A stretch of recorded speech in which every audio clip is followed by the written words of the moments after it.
This is one of our cedar bins packaged for shipping. And one of the biggest fears I had before I started shipping anything was how I was going to package it. Because I make a bin that is off-sized, and even when I break it down, like this one here, it's pretty packed down pretty good. But it's real hard to get a box to fit this dimension.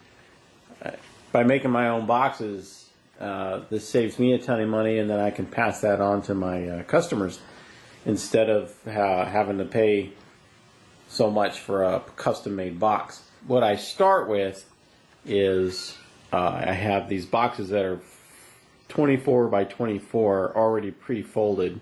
I couldn't get any just straight cardboard. So what I'll do is I'll cut it open and lay it out here. And then whatever I'm packaging, I'll package it down as tight as I can, and then I'll start making my box.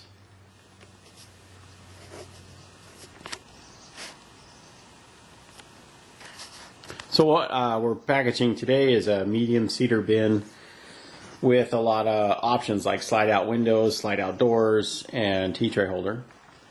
And what I'm going to do is I'm going to form this box to fit. I don't have my tripod today, so I'll try and make this as unshaky as possible. First, you want to know your full dimension. From here to here, it's 19 inches, and from top to bottom, it's 7.5. So the 19 twice is 38, 7.5 is 15. No, 38, 43, 53 inches. So I need 56 inches of box, because what I'm going to do is I'm going to fold it around this and then glue it together just basically like the box people do. And what we use to glue it is contact cement.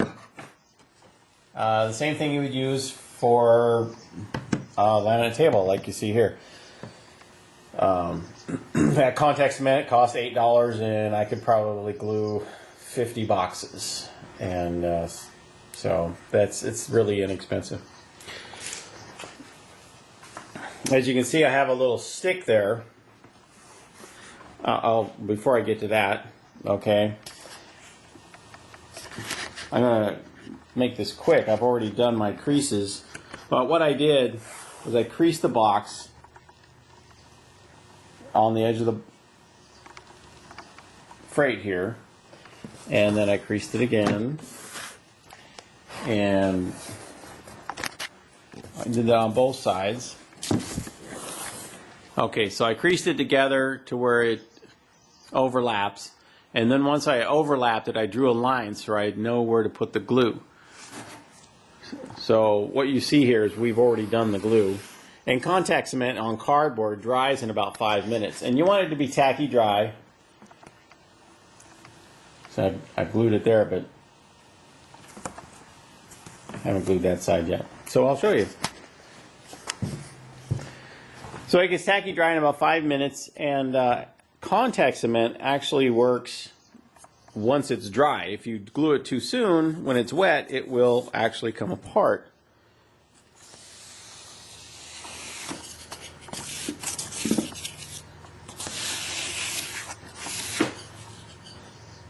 So I just put a thin layer on here with my little stick. You could use a brush, but this is a wood shop and I got lots of scraps, so there's no sense in wasting a brush every time I gotta glue a box.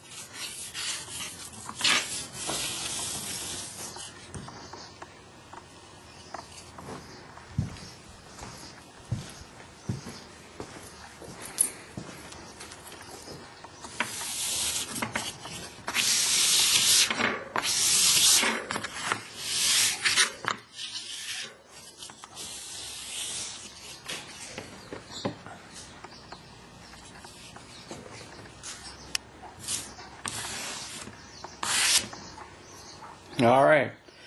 Now, like I say, it takes 5 minutes to dry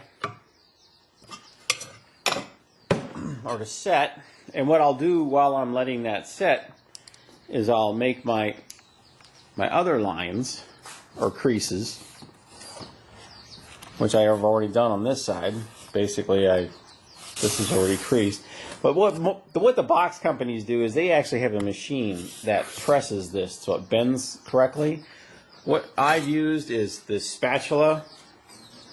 I'll tap it down with a hammer, or I've even used a 1x2 that I've ripped that basically has a sharp edge that'll put a crease. All you gotta do is put a little crease in the cardboard, and it bends right where you want it to. I haven't done this end here, so I'll do that real quick. I don't think I can hold the camera.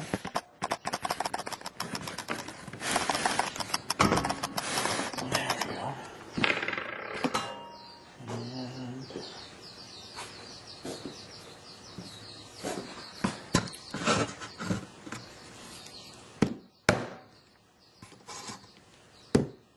Just a little tap, that's all it takes, and it bends real nicely. So we'll go to the other side and finish this end. I mean, it doesn't even have to be hammered, really. I can probably just press it with my hand.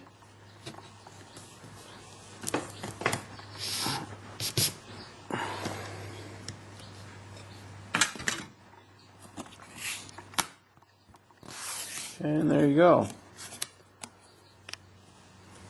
And that was just a couple minutes, and our glue is, there's still some wet spots, but there are already dry spots, so I can get this glued together. I'm going to put you down right there.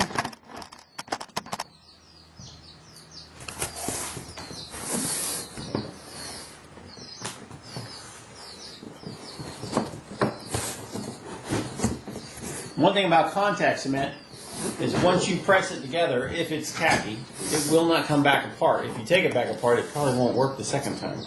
So you want to make sure you're in position the first time.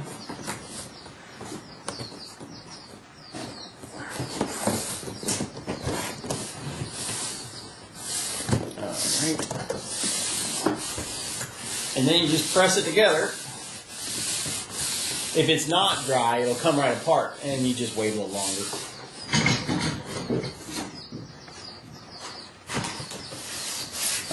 You can use shipping tape, and sometimes what I'll do on a package this heavy is I'll use shipping tape over it just because of the rough edges I've made. But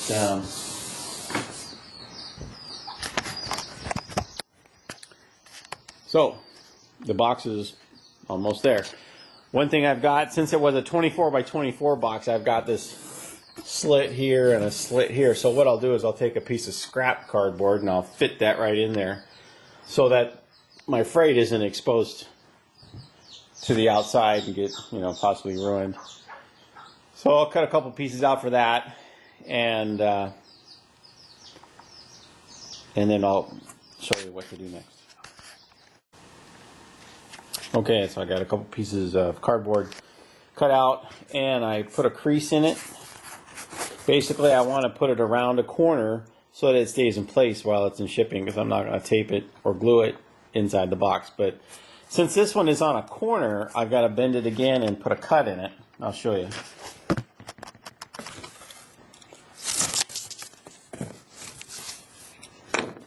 We'll just use the corner of the table here to bend it.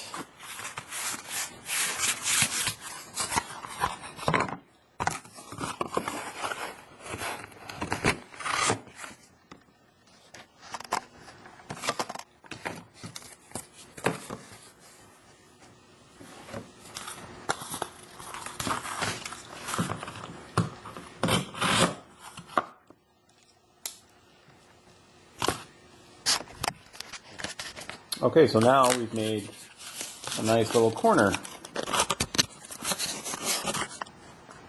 that'll fit right inside the box and protect our freight.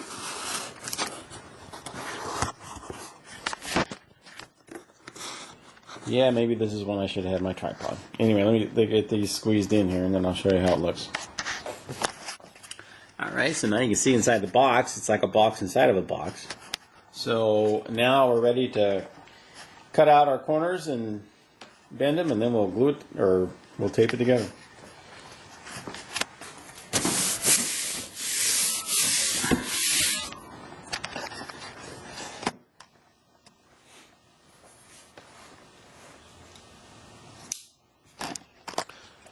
So as far as cutting the corners, what I'm going to do is go right down to right where the freight is in the bend. Now I've already made my creases.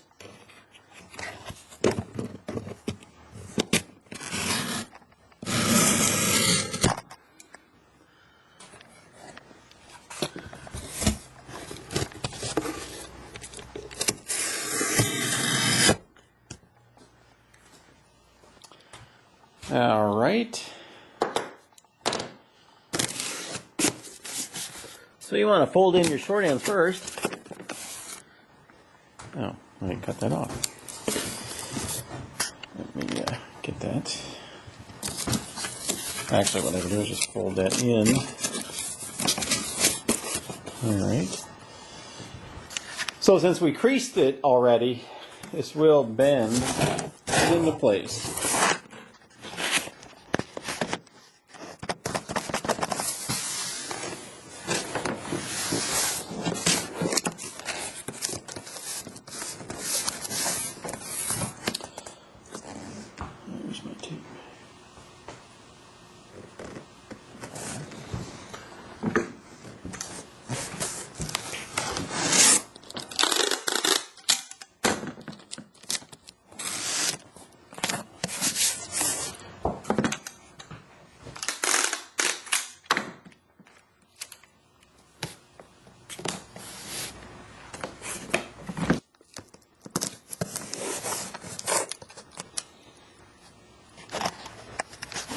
So there, we've taped up the ends. We did some strips to get the stress, and then we did a strip all the way across to cover up the rough edges so it doesn't get caught while shipping.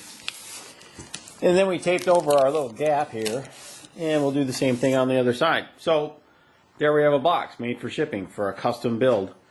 And once you learn how to do this, you can ship anything and package it yourself. Okay, we're all taped up, and I measured it, and our box came out at 19 by 35 by 8. I always mark that on the box, just so that I can keep track of it after I measure it. And then I use a house scale, which digital is good, it's usually more accurate. And we'll just weigh that out, and then we can go make a shipping label.